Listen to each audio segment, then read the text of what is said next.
আছে আমাদের যুবদল নেতা দুলাল ভাই, উপস্থিত আছেন আনোয়ার হোসেন মুসা, উপস্থিত আছেন শ্রমিক দলের সাধারণ সম্পাদক ইয়াসুদ্দিন খোকন ভাই, উপস্থিত আছেন মৎস্যজীবী দলের সভাপতি রেশম পাটোয়ারি ভাই, উপস্থিত আছেন মৎস্যজীবী দলের সাধারণ সম্পাদক আমির হোসেন ভাই,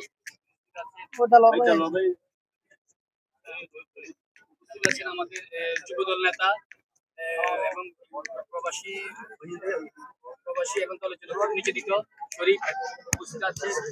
এখন আমাদের সদর থানা ছাত্র দলের সদ্য আহ্বায়ক সভাপতি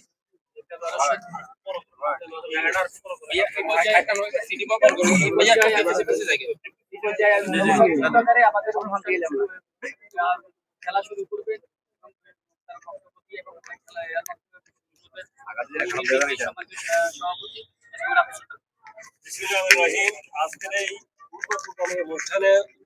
ছাত্রদল, যুবদল, কৃষক দল, শ্রমিক দল, সকল অঙ্গ সংগঠন ও বিএনপির নেতৃবৃন্দ, আসসালামু আলাইকুম।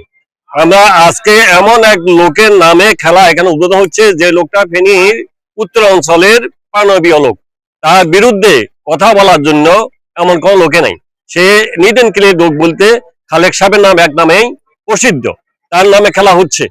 এই খেলাটা হওয়ার যে আমরা যেখানে আছি, তারা যদি তার জীবনী পড়ি বা জানি, তার মতো যদি জীবন ধারণ করতে পারি, জীবনে আমাদের অনেক উন্নতি লাভ করবে। খেলাটা হইলো হাজিদের খেলা। আমরা যেখানে দুইটা পক্ষ খেলতেছি, দুটাই আমরা ভাই ভাই, বিভাগ করি আমরা সাব করে খেলতেছি, হাজিদ আছেই, এটা মানে নিতে হবে। আর আমরা এখানে যারা লাইসম্যান বা ফুড রেফারি, এরাও কোনো আমাদের এখানে কোনো প্রশিক্ষণ প্রাপ্ত না, ভুল থাকতেই পারে। যে কোনো সিদ্ধান্ত আমরা মানে নিব, সবাই একমত নেই? আপনারা সবাই মিলেমিশে খেলবেন, বলতে যাই হোক, আমরা সিদ্ধান্ত রেফারি সিদ্ধান্ত মেনে নেব এবং আপনাদের এই আজকের খেলার উপরে ভিত্তি করি আমরা সিদ্ধান্ত নিব যে ফাইনাল খেলার অনুষ্ঠানটা কিভাবে জাঁকজমকপূর্ণ করা যায়। এটা করতে হলে আজকে যদি আমাদের সম্প্রীতি থাকে, উভয়ের মধ্যে যদি সৌন্দর্য পরিবেশ বজায় থাকে, তাহলে আমরা ফাইনালের জন্য উন্নত মানের একটা চিন্তা করতে পারবো। আর যদি এটা বিশৃঙ্খলা হয়, তাহলে বুঝবেন যে আপনাদের আমাদের সবারই ভবিষ্যৎ নষ্ট।